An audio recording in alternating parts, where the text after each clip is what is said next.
All right, welcome back in. This is Clay Edwards filling in for Jim Thorne. We are live in the Dustin Bailey at Southern Magnolia's Realty Studio, and this segment is going to be brought to you by our good friends over at Watchman Security Services. Eric and Nathan Knight, father and son, locally owned, locally operated, right out of Pearl, Mississippi there. They've been serving the Jackson area, or been serving central Mississippi for 35 years. That's right. WatchmanSecure.com is where you can go shop them online 24/7.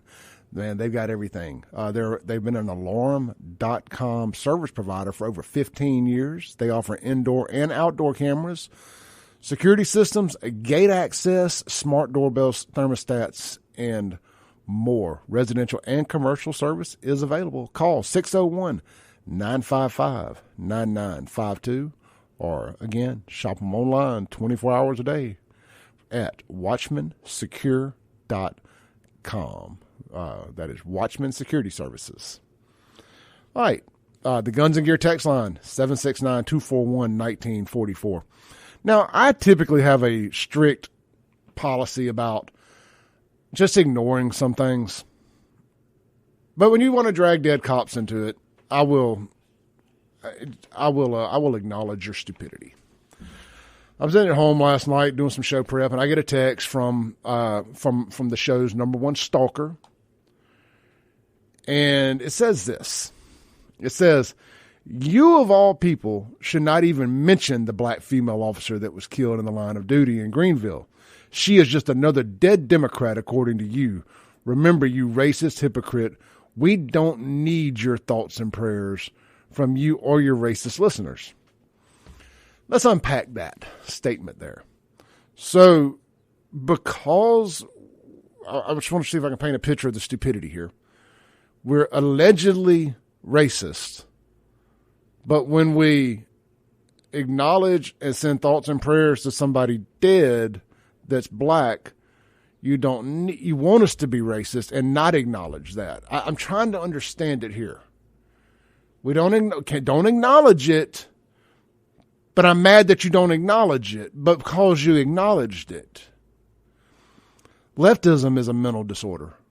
Let's just get that out of the way. No disrespect to people dealing with real mental health issues, but this selective mental health issues that lefties have is something to behold. And I will say this. It is Democrat death culture. That is why that lady is dead. It's absolutely Democrat death culture. That's just my opinion. Now, I think my opinion, I was going to state that as fact. Well, state that as fact. You know, it's this. They keep piping in that everybody that gets pulled over that's black is going to go to get shot or killed by the cops. This, that, and the other, and it creates this nonsense, this unjustified hatred towards police from these people. So when they do have a police interaction, they freak out. Now, this was a different deal. This guy had shot some people somewhere else, and I believe that the pursuit led them to where she was killed at. Have they released this person's name or picture or anything about the suspect yet? I have not seen that. So, Sylvia, it actually was not Thomas. It was another diabolical hater that we don't acknowledge much on this show, but so I just every now and then he'll ring my bell and I'll give him the attention that he wants. And when you talk about deceased cops and us not mentioning them and this, that, and the other, see, it would be racist if we didn't mention it. That would be racist.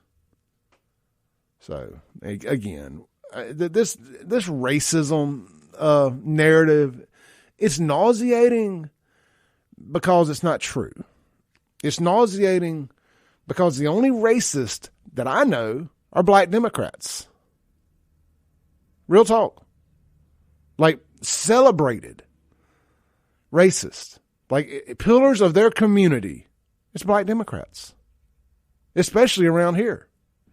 And apparently on the city council in Los Angeles, they have Hispanic racist Democrats. But I mean, again, I don't know a single Republican personally that is a racist. And think about Donald Trump. Donald Trump bent over backwards for the black community, even gave y'all the platinum plan. And I'm not the only person that found that a bit comical. Because, the very famous strip club Platinum Plus, the platinum plan. Anyway, love some shiny things. Let's take a call here on the Matt Kike Flowwood phone line. Hey, caller, you're on there. I hear what you're saying, man. I'm a Trump supporter. I'm a black guy. But yeah, there are Republicans that are racist, man. For you to say you don't know one that's not racist, I think that's being disingenuous. I don't. I'm not saying they don't exist. I'm saying I don't. Let me say one thing, then the mic will be yours.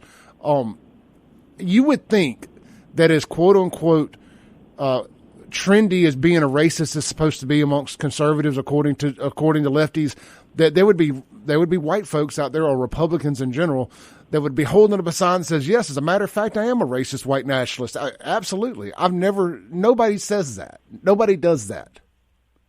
Well, they don't have to say it. I mean, it's covertly done. When you have a system of oppression, you don't have to say I'm a racist. I mean, the system does it for you. Does that mean everybody's a racist? No. Again, I'm a black guy that voted for Trump, and if he runs again, I'm going to vote for him again. I like Trump. I mean, I need somebody who's going to, have my best interest at heart. Yeah, no, look, and I love this conversation. I appreciate you. And this is what I was talking about having discourse and not arguing. So go ahead again. Yeah. I'm just saying, I don't agree with a lot of the stuff you post and Save Jackson, none of that stuff. But a lot of it is true. Doesn't mean I have to like it. You know what I'm saying? The truth is a bitter pill to swallow. So I get it. It just, I have to understand what my biases are. I may not like to hear from you. I mean, that's just being honest. But if my brother would have said it, then I probably would have digested it well. But that's just me. That's me. No, I appreciate that. I do. Because, look, yeah. I'm rough around the edges. I just cut through it. I'm not going to soften the edge to say something. And I know that is some people like that, some people don't. But I don't know how to sugarcoat bad news and the truth. I just say it the way it comes out. Oh, no, I get it. I mean, the bad news needs to be said, and it needs to be said the way, it is, because people, and that's another reason, and I'm going to say this, I'm going to land my plane. That's why I didn't like when people just call folks racist all the time, because it takes the sting out of it. It takes the actual meaning out of it. If everybody's a racist, then no one's a racist.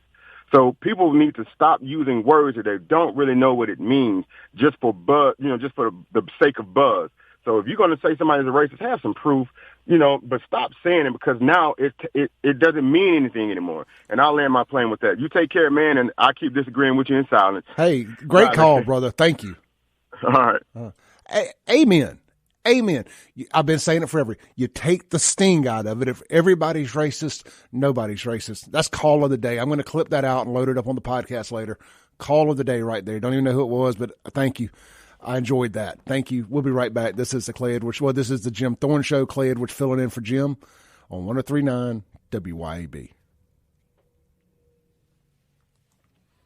All right, welcome back in to Clay Edwards filling in for Jim Thorne here, and we're going to let a caller on the Matt Kike Flowwood phone line take us home for the day. He had a great comment off air, so my brother, the air is yours. Yeah, well, just saying is, nobody knows what racism means anymore. Everyone throws the word around, and if you ask your debating opponent or whoever it is, what is racism? You're probably going to get 10 different definitions, but it's been so weaponized and it's so loosely based, like the guy was saying. Simply, racism today means anyone who disagrees with the left. If you disagree with someone, or if you don't like someone because of the way they behave and they happen to be black, or you're a racist. Oh, yeah, if you can't criticize anyone black, no matter how bad they are at their job, like the mayor of Jackson, without being a racist. Like, no, can I just acknowledge and give you some constructive criticism? You're terrible at your job. I mean, it was even said during the Obama years, anyone who disagreed with Obama is a racist. I mean, that's how loosely they defined it. And like the caller was saying, once you've so loosely defined racism, all of the bad things that happened in the 60s kind of have lost their sting because they've so loosely defined it today. I've heard a couple of people smarter than me say that, Martin Luther King Jr. will be rolling over in his grave at these people calling what they're dealing with today as racism. Exactly. So, all right, brother. I appreciate you, man. Yeah, thank you very much. Have a good day. You too. Hey, man, really enjoyed filling in the second hour here. Don't forget, starting this Monday, assuming that my camera gets here, we'll be streaming the show on video, the entire show, on all of my social media platforms. Looking forward to that. I'll be back in tomorrow morning, 7 a.m. for the Clay Edwards Show. It's Friday. Can't wait. See y'all tomorrow. Stay safe. Stay blessed. ClayEdwardsShow.com. Thanks for listening. Tune in tomorrow at 7 a.m. as the Clay Edwards Show discusses all that is going on in and around the city of Jackson. This concludes our broadcast day. Right here on 103.9 WYAB.